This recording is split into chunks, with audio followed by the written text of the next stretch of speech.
श्री हरिवंश महाराज जी, आपके चरणों में कोटि कोटि प्रणाम। महाराज जी, एक विधवा स्त्री की क्या दिनचर्या होनी चाहिए ताकि वो श्री जी को प्राप्त कर सके? क्या एक जैसे साधु की दिनचर्या होती, विधवा होना कोई मतलब दुर्भाग्य नहीं है मेरी समझ में, क्योंकि मृत्यु लोक है। अब जितने दिन के लिए जो साथी आया था वो साथी चला गया। अब हम अपने असली साथी को खोज सकते हैं। मुझे अवसर मिला, जो अविनाशी पति है, जैसे मीरा जी कहती है, मेरा चूड़ला तो अमर है, क्योंकि मेरे तो गिरधर गोपाल दूसरों न कोई, जाके सिर मोर मुकुट मेरो पति सोई।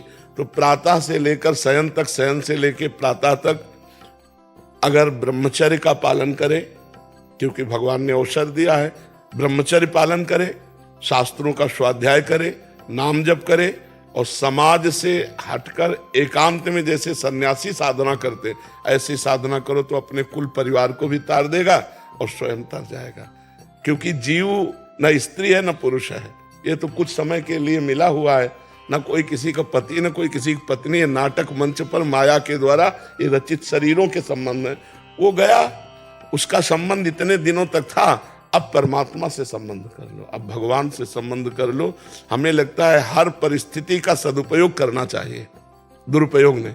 अब ये परिस्थिति, जैसे आप बहुत गंभीर मुद्रा में इस बात को समझना चाहती है, तो ये परिस्थिति का सदुपयोग है, पर ये बहुत धैर्यशाली की बात है।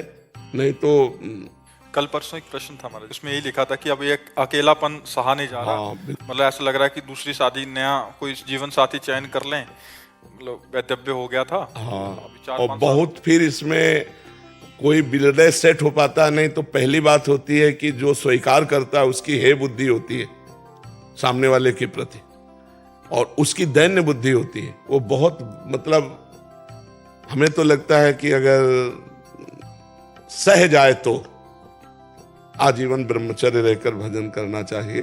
कितने बच्चे बच्चियां भजन कर रहे हैं जिन्होंने ब्याह ही नहीं किया है, और 18, 16, 15, 25, 24 सब नौजवान हैं, और सब हाथ में माला, कंठी, तिलक, किसी को देखेंगे भी नहीं, किसी को देखेंगे भी नहीं।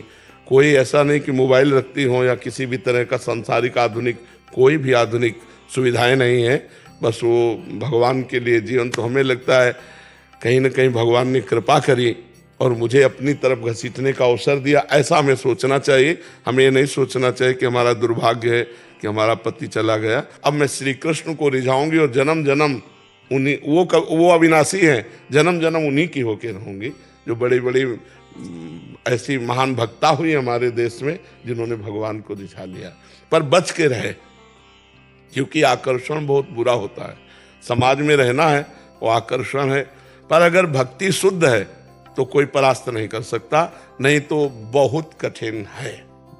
क्योंकि अपने मन को बहुत काल तक किसी सीमा में बांधे रखना बहुत कठिन होता है। जैसा इन्होंने प्रश्न किया कि अब अकेलापन खाया जाता है, वो अकेलापन अगर दूर करने की बात भगवान से हो गई तो निभ सकता है, अन्यथा भी बहुत कठिन है निभ पाना। वो मन हमारा खुद हमको गिरा देगा। महाराज जी, प्रसंग चल रहा है इसलिए पूछ रहे हैं। महाराज जी, जैसे नवीन अवस्था में अगर वैधव्य आ जाता है महाराज जी, तो क्या ससुराल से माँ बाप के घर में रहना ज्यादा उचित रहेगा?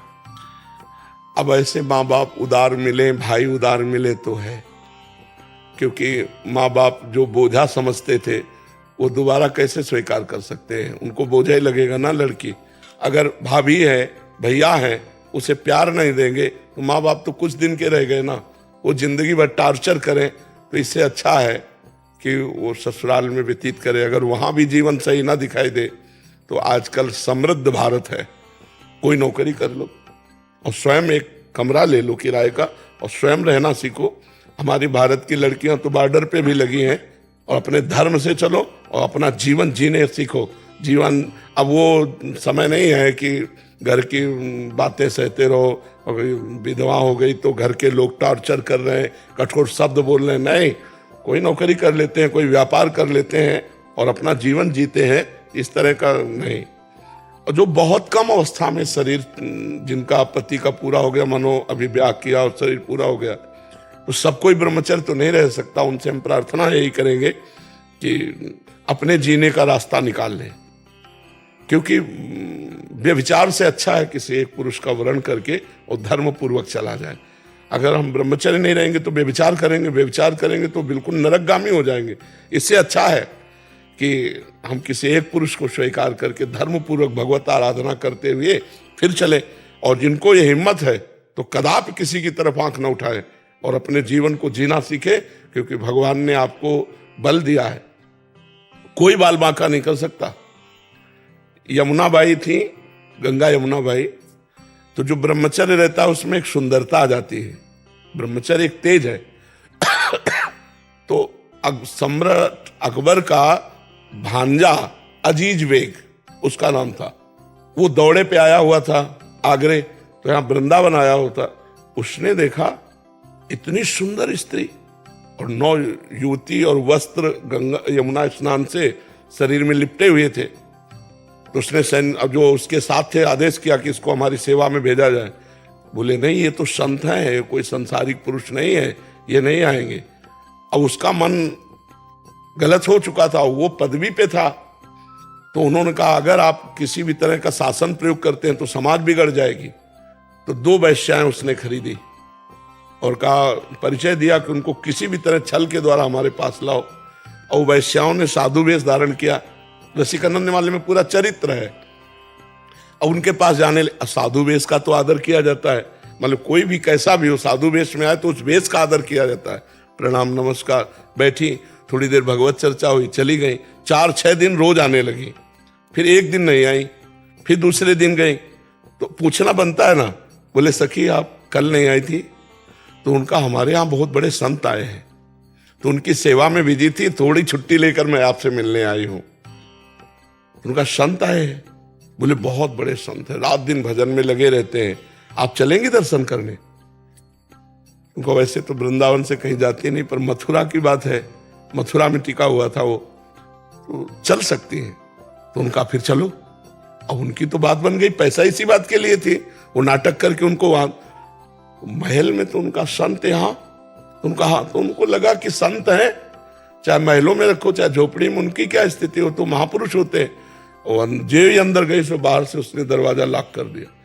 तब उनको लगा कि कुछ गड़बड़ है क्या। अंदर की तरफ देखा तो बादशाह का भांजा, तो तुरंत अंदर से भगवान का चिंतन किया, प्रभु में फंस गए। अब माया का जाल, तो जो ही सामने बढ़ा तो उनका एक दूर स्पर्श भी मत कर लेना, नहीं तेरा सर्वनाश हो जाए। अब वो कहाँ है बातें समझने वाला, बस उन्होंने श्री हरिवंश श्री हरिवंश श्री हरिवंश, तो उसको दिखाई दिया सिंह, और ऐसा दहाड़ा सिंह कि वो मूर्छित हो गया। और वो सखी अंतर ध्यान, और वृंदावन में रसिकानंद माल में देख लेना, जे भी भगवान को पुकारा, भगवान ने अद्भुत लीला कर तुम अन्यथा कर तुम। अब इतनी चीख कि वैश्याओं ने भी दरवाजा खोला, और जब जाके देखा तो बस भयभीत था। तो कहा क्या हुआ, तब सारी घटना तो कहा, कह रही थी वो संत हैं, तो बोले हमको एक बार ले चलो, नहीं मेरे प्राण व्याकुल हो रहे। लाए, साष्टांग दंडवत किया और कहा देवी मेरी गलत भावना थी, मुझे क्षमा करो। और बहुत सी भेंट रखी, उनका भेंट की जरूरत नहीं, तुम भेंट ले जाओ, बस एक बात ध्यान रखना, जो भजन करने वाले ब्रज क्षेत्र में उनकी तरफ आंख उठा के मत देखना, भगवान उनकी रक्षा करते हैं। तो जो धर्म से चलता है भगवान उसकी रक्षा करते हैं। इसलिए हम तो प्रणाम करते हैं जो ऐसी स्थिति में अपने जीवन को बचा के भगवान को समर्पित कर दें, पर है कठिन, है कठिन। अगर निर्वाह कर ले जाओ तो असंभव नहीं है। पहले बहुत सी ऐसी माताएं बहनें हो चुकी हैं जो भजन के प्रताप से जीवन को पवित्र रखते हुए भगवान को समर्पित किया है।